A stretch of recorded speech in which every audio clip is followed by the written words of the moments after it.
तो sequence series बच्चों चल रहा था चैप्टर, उसमें हम आपको जीपी पढ़ा रहे थे, ज्योमेट्रिक प्रोग्रेशन चल रहा था। इसमें एक लास्ट कॉन्सेप्ट बचा हुआ है, जैसे आपने एपी में पढ़ा था, अर्थमेटिक मीन पढ़ा था, ऐसे ही ज्योमेट्रिक मीन भी आप इसमें पढ़। ठीक है, तो ज्योमेट्रिक, अब हम बात करते हैं जीपी में ज्योमेट्रिक मीन के बारे में। जैसे एक कॉन्सेप्ट बच्चे ये है, पहले ये बता देते हैं, ध्यान रखना। If A B C are in GP, बच्चे का कोई 3 नंबर जीपी में होते हैं तो करना क्या होगा, देन जो बीच वाले का हम लोग स्क्वायर कर लेते हैं और कॉर्नर का बच्चे मल्टीप्लाई करना होता है, बी स्क्वायर इक्वल टू ए सी हो जाता है। और बी इक्वल टू बच्चों क्या होगा, रूट ए सी हो जाता है, और इसी को ज्योमेट्रिक मीन बोलते हैं। तो ये तो पहला है कॉन्सेप्ट है। दूसरा बच्चे ये है geometric mean of A and B is, वो बच्चों कैपिटल जी को हम ले लेते हैं, रूट ए इंटू बी होता है, ये बात ध्यान रखिएगा। ठीक है, ए और बी का बच्चों जो ज्योमेट्रिक मीन होता है वो लिखा है आपके सामने, g equal to root a b होता है। ठीक है, सेम 2 नंबर हैं तो चाहे आपने क्या ले लिया है, स्क्वायर रूट लिया है। ऐसे ही सेम मैंने कह दिया geometric mean, GM, geometric mean of A B and C is, वो बच्चों होता क्या है, कैपिटल जी इक्वल टू, बच्चों यहाँ पे लगा लेंगे क्या, ए बी सी का, और क्या ले लेंगे हम लोग, क्यूब रूट ले लेते हैं। ठीक है, मतलब जैसा कहेगा वैसे करेंगे हम लोग। अगर 2 नंबर होंगे तो स्क्वायर रूट आएगा, 3 नंबर होंगे तो बच्चों क्यूब रूट आ जाता है। इस क्लियर। लेकिन अब अगला समझिए कॉन्सेप्ट, जैसे आपने एपी में सीखा था कि 2 नंबर्स के बीच में हम लोग एन अर्थमेटिक मीन इंट्रोड्यूस कर रहे थे, तो बच्चों अगला यही कॉन्सेप्ट है, इंट्रोड्यूसिंग एन जीएम, मतलब ज्योमेट्रिक मीन, शॉर्ट में लिखा है N GM between two numbers A and B. पीछे 2 नंबर्स आपके सामने हैं, एक नंबर ए है, दूसरा नंबर बी है, इनके बीच में एन ज्योमेट्रिक मीन हम लोग क्या कर रहे हैं, इंट्रोड्यूस कर रहे हैं। क्लियर है। तो अब वही सेम जैसे किया था, सेम वैसे ही करना ही पड़ेगा जैसे हम लोग कर रहे थे। साथ में जो लगता है आप नोट करते रहिए, तो सिंपल बात है। तो लेट एन ज्योमेट्रिक मीन या जीएम्स, शॉर्ट में लिखेंगे इसको, जीएम्स लिखेंगे।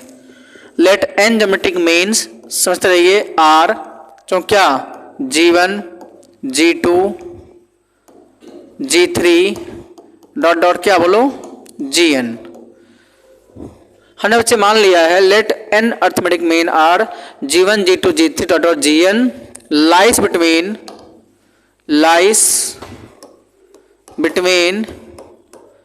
ए एंड बी। बच्चों ए और बी के बीच में हम एन ज्योमेट्रिक मीन मान लेते हैं। मान लो भाई बच्चों ये ए है, ये क्या है, बी है। अब ध्यान रखना, इसके बच्चे अंदर में रख दीजिए क्या, G1 G2 G3 dot dot क्या, Gn।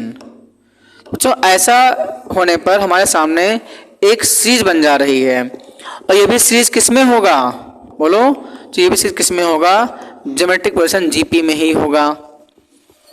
इसका हम बात करते हैं बच्चों फर्स्ट टर्म, वो कितना है, A1, वो बच्चों हमारे ए ही है। हम बात करते हैं नंबर ऑफ टर्म्स, इसको हम कैपिटल एन मान लीजिए। बताओ कितने हैं, कितने टर्म है इसमें, इस सीरीज में कितने टर्म है टोटल, n+2। कैसे, देखो बच्चों, दो लोग पहले से थे, एक ए था एक बी, ये दो लोग पहले से ही थे और n लोग को लाके अंदर हम और रख दिए तो बच्चे n+2 होंगे ना। जैसे मान लो रूम में 50 बच्चे हैं और 10 लोग को और बुला लें तो हमारे पास 50 + 10 स्टूडेंट हो जाएंगे रूम में, ठीक है ना। जैसे यहाँ पर 2 लोग पहले से थे बच्चे n लोग बीच में और आ गए तो n+2 नंबर ऑफ टर्म्स होगा। और मुझे बता दीजिए बच्चे last term L means last term वो कितना है सीरीज का, बोलो, वो B है। इस सीरीज का लास्ट टर्म क्या है, B है।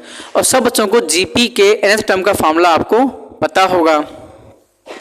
तो चलिए एक मैंने आपको बताया था GP का फॉर्मूला होता है लास्ट टर्म इक्वल टू बच्चों होता है A + n-1 इंटू, नो ये नहीं होता, ये AP का बच्चे फॉर्मूला है बच्चे, A इंटू R की पावर में क्या n-1 GP का फॉर्मूला है।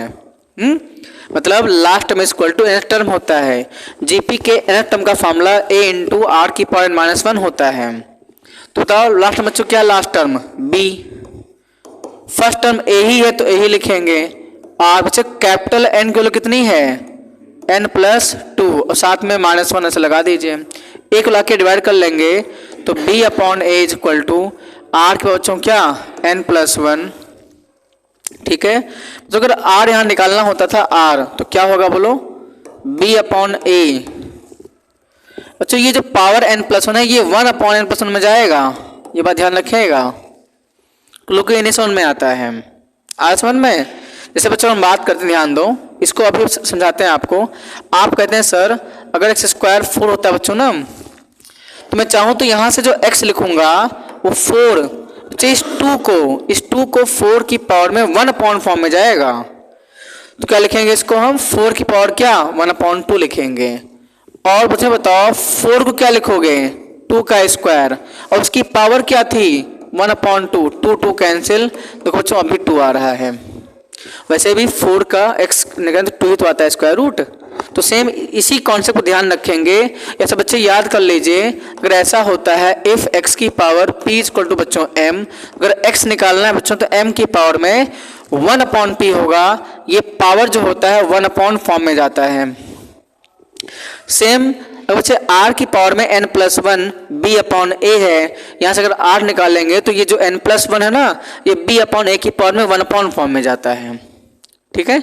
आई थिंक ये सब आपको पता है, लेकिन फिर भी समझाने के लिए तब जो आपकी प्री नॉलेज है उसको करते हैं कनेक्शन करते हैं ताकि समझ में आपको आए।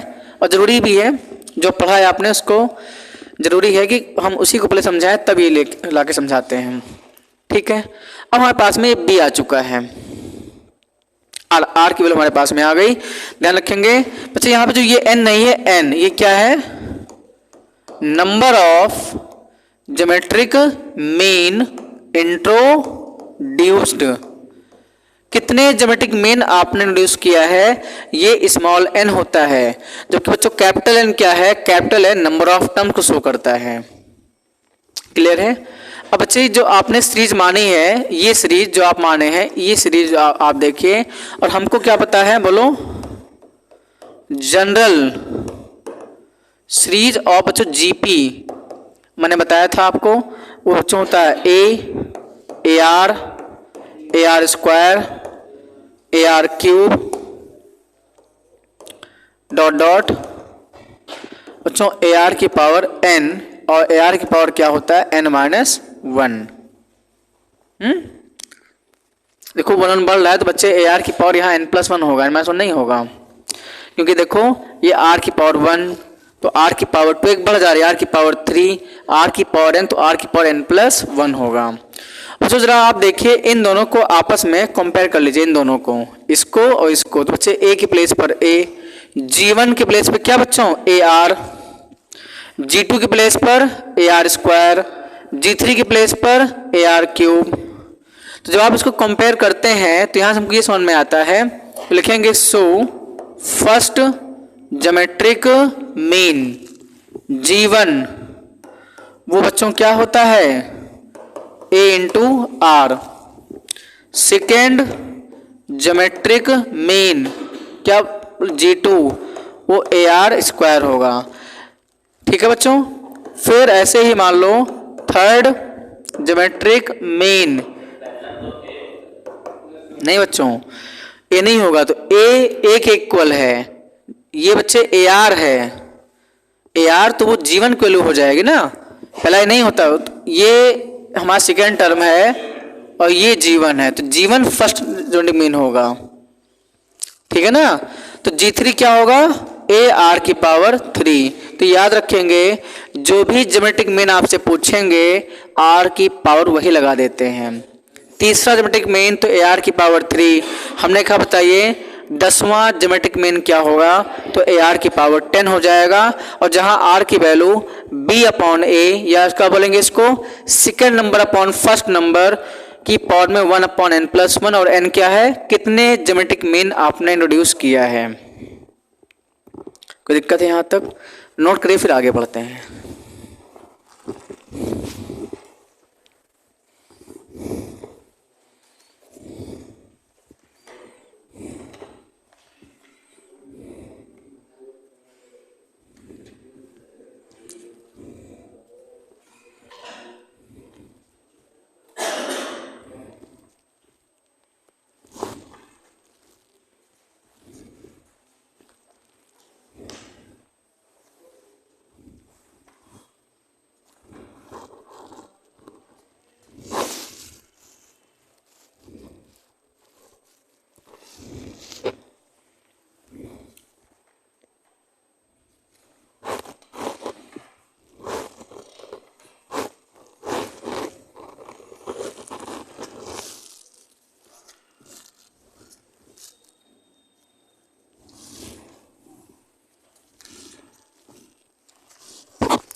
ठीक है, चलिए बच्चों अब इसी पे क्वेश्चन लिखिए आप लोग, इसी पर बेस्ड क्वेश्चन लिखेंगे, आप आराम समझ लीजिए। ठीक है, फिर हम क्वेश्चन कराते हैं। तो बच्चे इसी कॉन्सेप्ट पे लिखिए पहला क्वेश्चन, अभी बचा है, अभी शायद वो बचा होगा, इनफाइनाइट GP बचा है, नहीं पढ़ाया शायद, इनफाइनाइट GP। तो देखो बच्चों इसमें सवाल यही है, सबसे सवाल पर ध्यान देंगे। Given that two numbers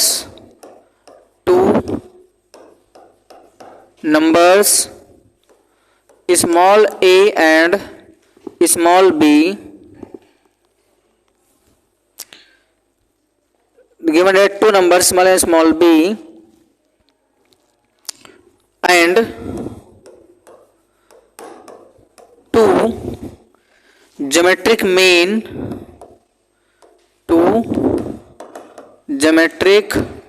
mean are introduced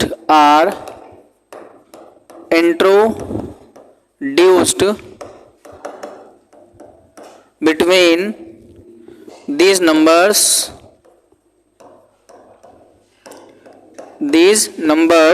full stop, then find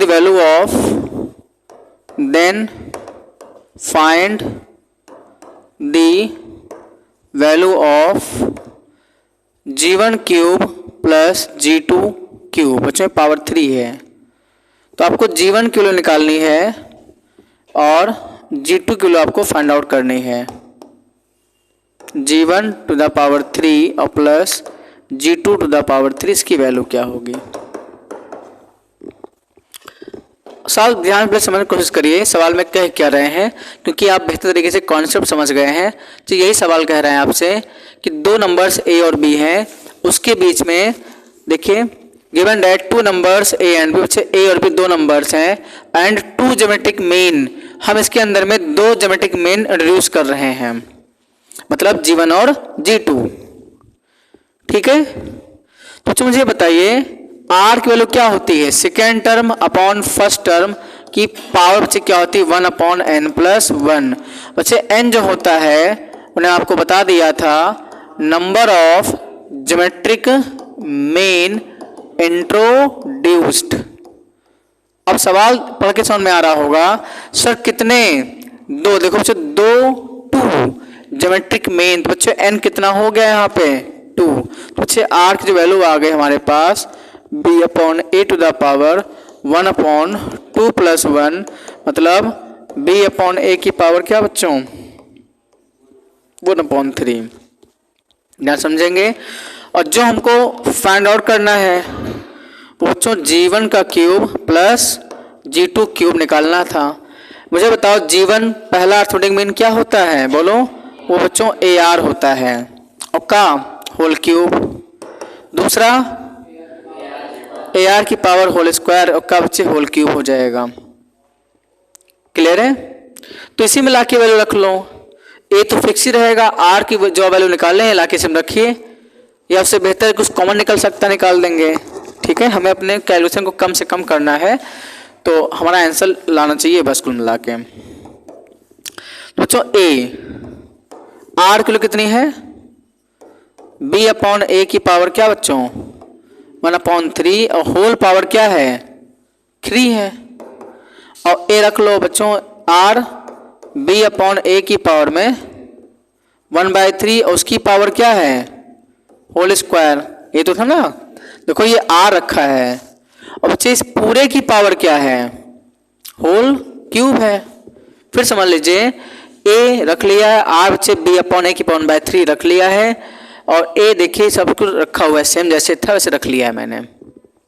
ठीक है, आगे देख लीजिए। अब ओपन करिए a का क्यूब, तो a क्यूब, और बच्चों b अपॉन a की होल पावर 1/3 है ना, और उसकी पावर क्यूब होगा, तो 3 3 कैंसिल हो जाएगा। तो क्या बचेगा यहाँ पे, बोलो भाई b अपॉन a बचेगा। नहीं समझे यार, b अपॉन a की पावर 1/3 है, और ये पावर जो बैक टू बैक पावर होगी 3 3 आपस में कैंसिल हो जाएगा, b अपॉन a तो बचेगा। आगे यहाँ देखिए बच्चों, यहाँ पे क्या है a टू द पावर 3 है, तो यहाँ a क्यूब लिख लेंगे। ठीक है, a टू द पावर 3, और ये बताओ b अपॉन a की पावर क्या बच्चों ये 2 अपॉन 3 है। बोलो ये जो आप देख रहे हैं यहाँ पे बच्चे क्या है b अपॉन a की पावर 2/3, देखो ये पावर 1/3 है और उसकी पावर 2/3। अब b अपॉन a की पावर 2/3 है और उसकी पावर 3, तो 3 3 कैंसिल। आप समझिए सेम, मैं लिख के बता देता हूँ। जैसे क्या था b अपॉन a की पावर 2/3 बना और उसकी पावर 3, तो 3 3 कैंसिल, तो b अपॉन a की पावर क्या हो गया होल स्क्वायर हो गया, मतलब पावर यहाँ पे हमारा 2 हो चुका है। ठीक है बच्चे, इस स्टेज पे हमारा क्या आ गया b अपॉन a की पावर क्या 2 आ चुका है। यस, अब देखिए जरा दोनों में कुछ कॉमन नजर आ रहा है। देखो तो बच्चे a से एक पावर कैंसिल, यहाँ पावर 2 बच जाएगी। तो क्या आ गया हमारे पास a square b plus a cube, बच्चों ये आएगा b square upon a square. बच्चों यहाँ से a स्क्वायर से ये कटेगा, यहाँ एक पावर बच जाएगा, यहाँ मतलब a की पावर 1 बचेगी। तो बच्चों हमारे पास आ चुका है a स्क्वायर b और प्लस a b स्क्वायर, और आप इसमें a भी ले सकते हैं कॉमन, तो बच्चों आंसर आ जाएगा a प्लस b। तो a b into a plus b इस सवाल का आंसर है, मतलब दोनों ज्योमेट्रिक मीन के क्यूब का सम जो होगा वो A B into A plus B इस सवाल का फाइनल आंसर हो गया।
ओके, देखिए बच्चों नेक्स्ट समझिए, कॉन्सेप्ट समझिए अब।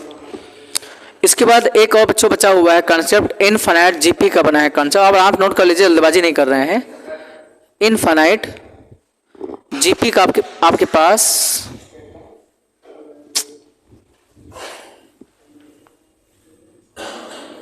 शायद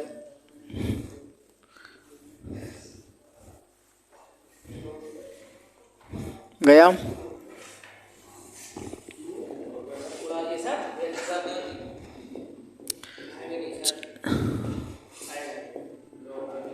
तो जय शायद आ ही जाएगा, ये आ गया।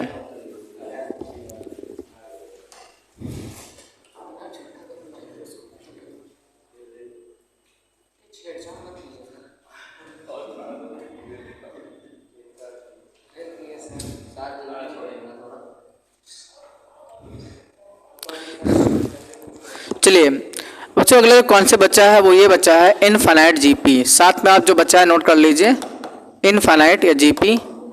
और वीडियो वैसे भी यूट्यूब पे सेव हो जानी है, बाद में घर पे जाके आराम से फिर से नोट कर सकते हैं।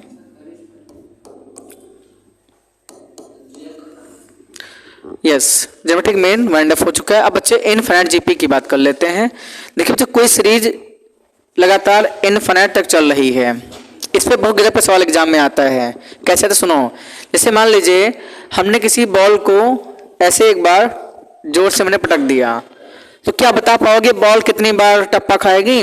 कंफर्म नहीं है, ठीक है ना। अगर हमने बॉल ऐसे कर दिया, अभी आगे भी सवाल कराएंगे इस पे, शांत रहिए एकदम, समझिए ध्यान से। सवाल एग्जाम में सवाल इस पे आते हैं एग्जाम में, ठीक है, कि मैं से मान लो बॉल पटक देते हैं तो कितनी बार टप्पा खा के रुकेगी, कंफर्म नहीं है, तो उसको हम इनफाइनाइट मानते हैं।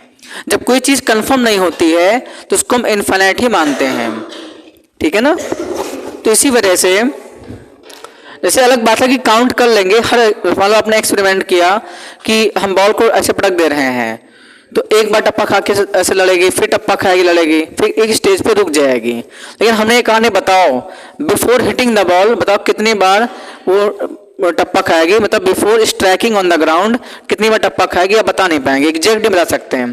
कहेंगे 4 बार, आप कहेंगे 10 बार, क्या पता 2 ही बार रुक जाए, 2 ही बार में रुक जाए वो। तो सेम वही बात है। तो बच्चे इनफाइनाइट जीपी कॉन्सेप्ट हमें इसकी नीड क्यों पड़ी है, सवाल थ्रू आपको बताएंगे। तो let A R square AR cube AR की पावर 4 डॉट डॉट। बच्चों ऐसे जीपी चल रही है, इनफाइनाइट टाइम चल रही है, इनफाइनाइट टाइम्स। देन तो सम होता है सम ऑफ इनफाइनाइट जीपी, जिसको बच्चों हम शॉर्ट फॉर्म में S इन्फिनिटी बोलते हैं। तो इक्वल टू फॉर्मूला होता है A/1 - R होता है। फॉर्मूला क्या होता है बच्चों? A/1 - R इसका फार्मूला होता है। जब का छोटा है इसको आप नोट कर लेना, क्योंकि सवाल सब के सब इंपॉर्टेंट मैंने आपको बताया है, इसको अलग से फिर से एक बार नोट कर लीजिएगा, ठीक है। तो बच्चे एक बात यहाँ बहुत इंपॉर्टेंट बात ये है, यहाँ जो कॉमन रेशियो होता है ना, ये बच्चे -1 से 1 तक होना चाहिए, -1 to 1 तक। ये बात बहुत इंपॉर्टेंट है। एक बार ऐसी बात पे सवाल एग्जाम में आ गया था और बच्चे नहीं लगा पाए थे, क्योंकि ये पता नहीं था नॉलेज, ये आपके पास नहीं नॉलेज था, इसलिए नहीं बता पाए थे। जो कॉमन रेशियो होता है इनफाइनाइट जीपी में, कॉमन रेशियो हमेशा बच्चे -1 और 1 के बीच में होता है। -1 नहीं होता है और ना ही बच्चे 1 होता है। ओपन इंटरवल का कॉन्सेप्ट यहाँ पे आता है, ये बात हम लोग ध्यान रखेंगे, ठीक है। क्योंकि ऐसा होता है कि पूछ लेते हैं इनफाइनाइट जीपी में कॉमन रेशियो इनफाइनाइट जीपी किस केस में एग्जिस्ट करती है। आपसे पूछा जाता है अगर infinite GP sum of infinite GP exist करना है, तो बच्चे याद रखेंगे जो कॉमन रेशियो R होगा उसकी वैल्यू हमेशा -1 और 1 के बीच में होगी। 1 हो नहीं पाएगा, क्यों? अगर आप R की वैल्यू 1 ले लेंगे तो बच्चे क्या होगा, 1 - 1 0 हो जाएगा, जिसका डिनोमिनेटर 0 हो जाएगा। और किसी भी नंबर का डिनोमिनेटर 0 नहीं हो सकता, न्यूमरेटर 0 हो सकता है। अगर किसी नंबर का डिनोमिनेटर 0 हो गया, नंबर अनडिफाइंड हो जाएगा, पूरा एक्सप्रेशन अनडिफाइंड हो जाएगा। अनडिफाइंड से बचने के लिए R 1 नहीं हो सकता है, ठीक है। आइए इस पे हम आपको पहले बेसिक सवाल बताते हैं, उसके बाद हम आपको बताएंगे अच्छे अच्छे सवाल। जो पहला सवाल तो यही है बेसिक सवाल यह, calculate the sum of the series, calculate the sum of the series 3 plus 3/2 plus 3/4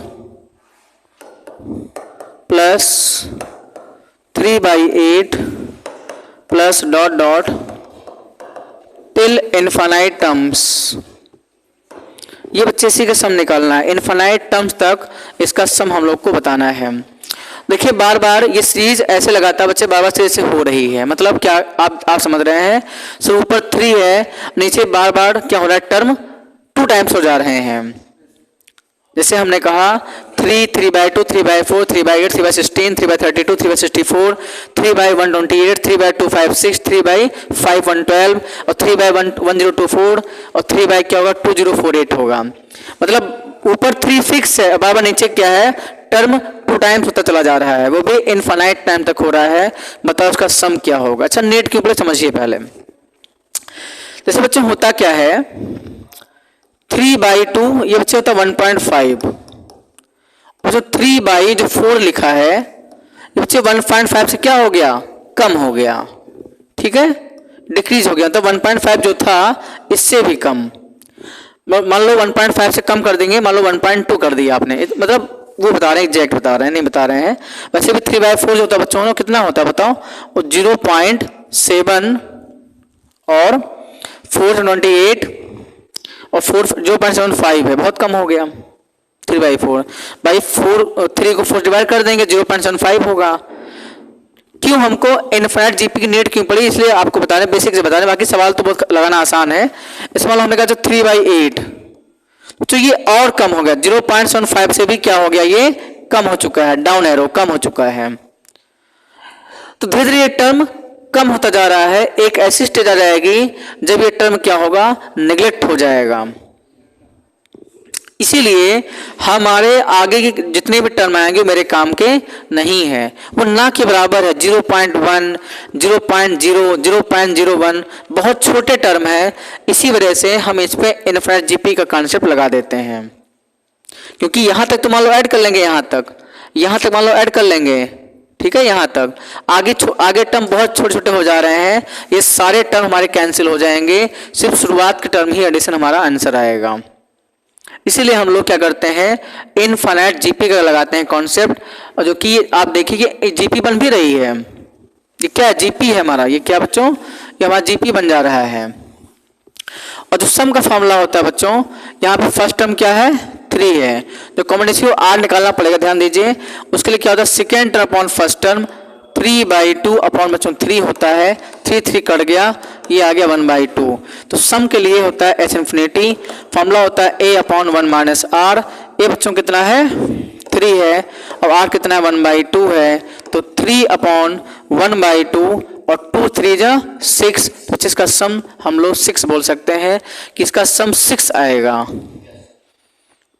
और मेरे टर्म मेरे काम के नहीं है, 3/8, 3/16, 3/32 बहुत छोटे टर्म है, निगलेक्ट है, इसलिए सब टर्म को हटा करके शुरुआत के टर्म हम ऐड कर देंगे, तो आपका आंसर इनफाइनाइट जीपी के हिसाब से आंसर इसका 6 आएगा। लेकिन आंसर आएगा फाइनाइट, ठीक है भाई, आंसर क्या आएगा, फाइनाइट आएगा, नोट कर लीजिए इसको। आइए इसके बाद में अगला सवाल आपको बताते हैं।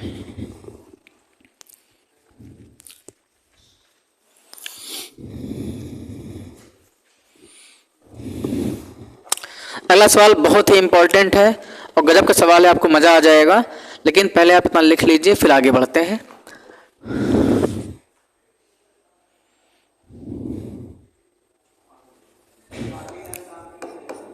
नहीं, तो सवाल अगला यही है, मैं यहां लिख देता हूं, a ball is drop from 100 meters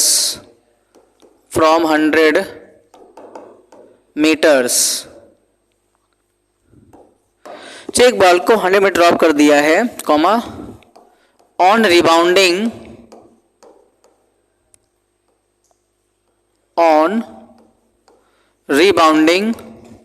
चलिए टप्पा खाने के बाद the ball always travels, the ball always travels 1/5 of the distance, 1/5 of the distance from it was dropped, from where it was dropped, full stop. Then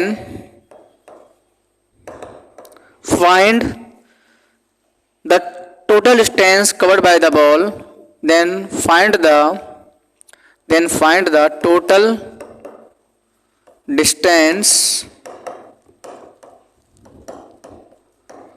covered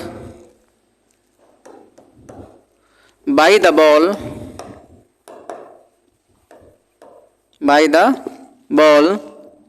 before coming to rest, before coming to rest। ये question है।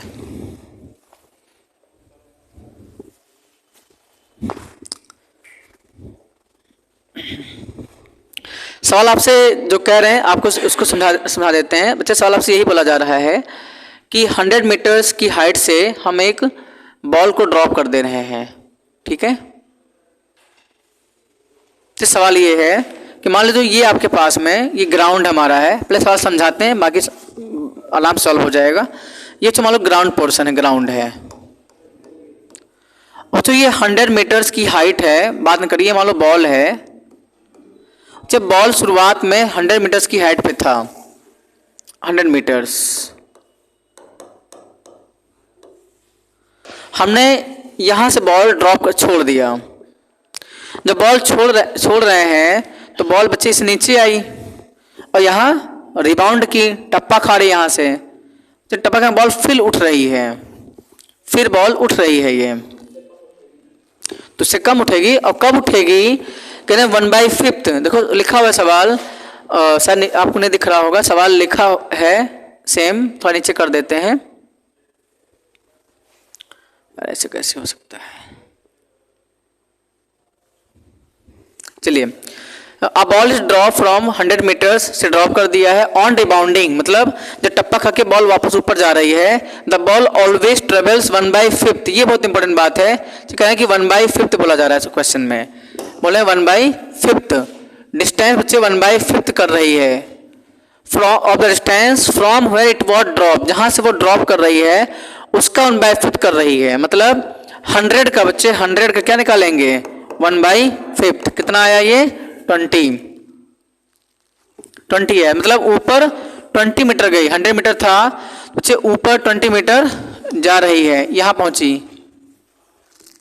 अब बच्चे फिर वापस तो आएगी, तो यहां से फिर ही वापस आ रही है, तो बच्चे 20 प्लस क्या 20 मीटर। और फिर यहां पे आके यहां मान लो बॉल आई थी शुरुआत में, ये बॉल है, फिर बच्चे बॉल वापस आके रिबाउंड होगी, बोलो, फिर बच्चे बॉल रिबाउंड यहाँ पे होगी, फिर बॉल यहाँ रिबाउंड हो रही है। अब बच्चे जितनी हाइट है इसी का 1/5, इसी का क्या 1/5 का, जहां से ड्रॉप मान शुरुआत में ड्रॉप यहाँ से हुई तो इसका 1/5 20 मीटर, 20 ऊपर गई और फिर नीचे टकराने के लिए फिर 20 नीचे आएगी, तो 20 प्लस 20 लिख लिया, 20 प्लस 20 लिख लिया है। तो बच्चे ये हाइट 20 है, जब फिर से वापस रिबाउंड करेगी, जब वापस 20 आएगी और फिर बॉल उठेगी और फिर ये 20 का ही 1/5 करेगा हमेशा। देखो क्या लिखा हुआ है, एक यहाँ पे दिया गया data, the ball always travels 1/5 of the distance from where it was drop, जहां से इसको ड्रॉप किया गया है वहां का 1/5 हमेशा।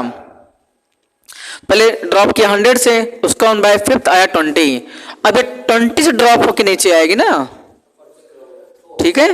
तो यस, तो बच्चे जो 20 का इसका 20 जो आपके पास ये डिस्टेंस है बच्चों, ये तो बच्चे ये इस 20 का, क्योंकि ये हाइट इसकी 20 है, ये हाइट अलग की बात है, डिस्टेंस 40 है लेकिन हाइट 20 है ना। डिस्टेंस 40 इसलिए हुआ क्योंकि ऊपर और नीचे दोनों का आपने काउंट किया है, तो बच्चे 20 का अगर 1/5 निकालेंगे तो 2 4 जा 8, सॉरी 5 4 जा 20, तो बच्चे आ गया 4, मतलब ये बच्चों 4 ऊपर गई और 4 नीचे आई, 4 + 4। अब फिर बच्चों क्या होगा, फिर बॉल नीचे आएगी, फिर बॉल नीचे आएगी, बोलो। तो ये 4/5 प्लस 4/5, भाई 4 का 1/5 करेंगे तो 4 का 1/5 करेंगे, क्योंकि इसकी हाइट 4 है तो 4/5 ही तो आएगी, तो 4/5 हमारी ऊपर जाएगी और 4/5 हमारी नीचे आएगी। ये तब तक होता रहेगा बिफोर कमिंग टू रेस्ट, जब तक कि बॉल रेस्ट ना हो जाए, मतलब बॉल रुक ना जाए, तब तक ये प्रोसेस लगातार होता रहेगा, ऐसे ऊपर नीचे लगातार ऐसे बॉल ऐसे होता ही रहेगा बिफोर कमिंग टू रेस्ट। तो आपसे सवाल में कह रहे हैं कि बताओ बॉल ने कुल कितना डिस्टेंस ट्रेवल किया, बॉल ने कुल कितना डिस्टेंस ट्रेवल किया है जब तक कि बॉल रेस्ट में ना आ जाए, बॉल रुक ना जाए, मतलब बॉल रुकने से पहले कितना डिस्टेंस ट्रेवल किया वो निकालना है आपको। ठीक है, लिखा है साफ साफ, फाइंड द देन, यहां देन रहेगा, then find the total distance covered by the ball before coming to rest. तो बच्चों इस केस में यहां लिखना पड़ेगा टोटल डिस्टेंस, ध्यान देना, टोटल डिस्टेंस इक्वल टू, बच्चों पहला तो 100 है, बोलो, ये भी तो बाल कर रही है, ट्रेवल नहीं कर रही है, बताओ भाई।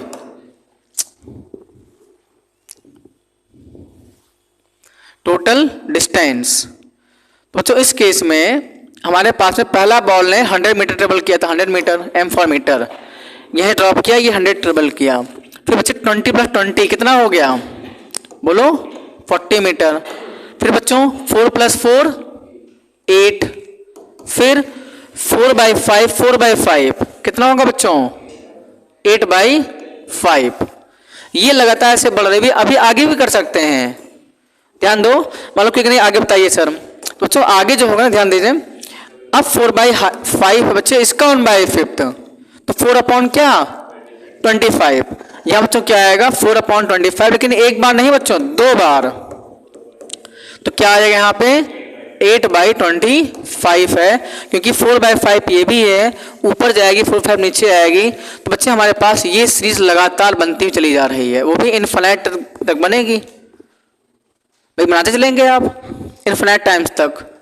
ठीक है बच्चों, इस केस में आप देखिए ध्यान से, अब देखो क्या बना रही है, देखो कभी कभी मेरी बात सुनो, कभी कभी ऐसा होता है कि हमारा जीपी नहीं बन रहा होता है, तो एक टर्म बाद देखिए क्या जीपी बन रहा है, हम रोक लेंगे बच्चों, 100 को रोक लीजिए, 100 को मीटर हटा दीजिए, और बच्चे देखिए यहां से आप शुरू करेंगे 40 + 8 + 8/5 प्लस बच्चों 8/25, ये 5 है हमारा, 8/5 25 प्लस डॉट डॉट ये इन्फिनिटी। बच्चों इस केस में आप देख रहे हैं एक आपके कोई काम का नहीं है, इसको समझाने के लिए था ये, ठीक है। अब समझिए, तो ये आ गया 100 प्लस, आप ध्यान देखो बच्चों ये हमारा जो बन रहा है this is the infinite GP, बच्चों ये हमारा क्या है इनफाइनाइट जीपी है, जिसका फॉर्मूला क्या होता है बच्चों A/1 - R होता है, तो 100 प्लस बच्चे A फर्स्ट टर्म 40 है, बच्चे जो R होगा 1/5 होगा, बोलो ध्यान दीजिए यहाँ पे, इधर जो बच्चे इनफाइनाइट जीपी बन रहा है 8/40 निकालेंगे ना कॉमन रेशियो, 8/40 और 8/40 को काटेंगे 1/5 आ जाएगा, क्लियर है। अब इसको सॉल्व कर लीजिए आप, तो बच्चे आ जाएगा 100 + 40 इंटू बच्चों क्या 5/4, 4/5 रिवर्स करके 5/4 कर दिया है, और 4 10 जा 40, बच्चे 100 + 10 5 जा 50, 10 5 जा 50 हो गया, कुल मिला के बच्चे जो बॉल है 150 मीटर बॉल ने हाइट ट्रेवल किया है, 150 मीटर डिस्टेंस ट्रेवल किया है बॉल ने इस केस में, ठीक है, नोट करिए फटाफट।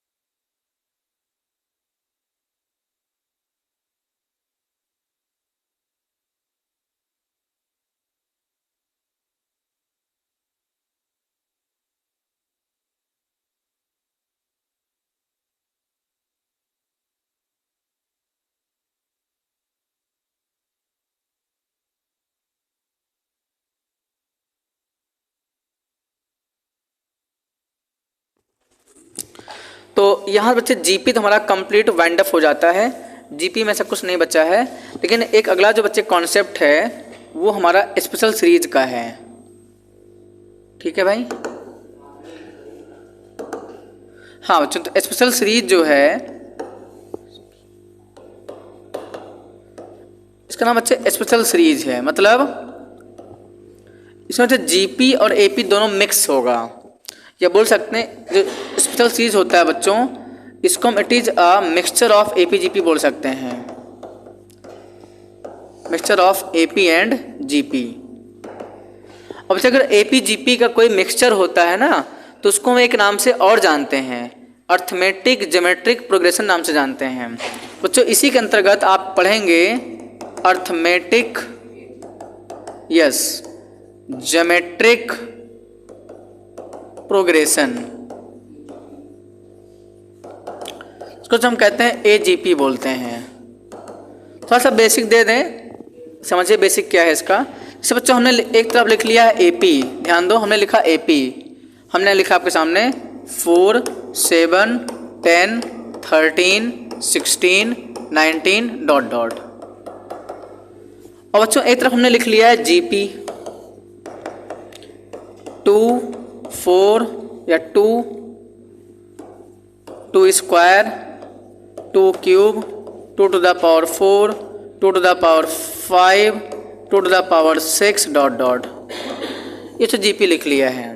बच्चे एपी और जीपी के करस्पॉन्डिंग टर्म्स का जो मल्टीप्लाई करके एक नया सीरीज बन रही है उसी को बच्चों हम क्या बोलते हैं, एजीपी के नाम से जानते हैं। जैसे अगर हम इनको आपस में इनके करस्पॉन्डिंग टर्म्स को आपस में मल्टीप्लाई करिए तो अच्छा 4 into 2 7 into 2 square 10 into 2 to the power 3 और फिर 13 इंटू 2 टू द पावर 4 और plus 16 into 2 to the power 5 plus dot dot. तो ये जो सीरीज आपके सामने बन रही है इसी का नाम होता है एजीपी होता है, और स्पेशल सीरीज में ये सब बातें आप लोग को पढ़ाई जाती हैं। तो फिर भी हम कभी एक्स्ट्रा क्लास में स्पेशल सीरीज पढ़ाएंगे। Special series one of the most important topic है। कंपटीशन एग्जाम में IIT JEE हुआ, NDA हुआ, इन सब में बहुत ज़्यादा चैप्टर पूछा जाता है। ठीक है, तो आज की क्लास ये क्लोज करते हैं, बाकी नेक्स्ट टाइम में कंटिन्यू करेंगे इसके बाद।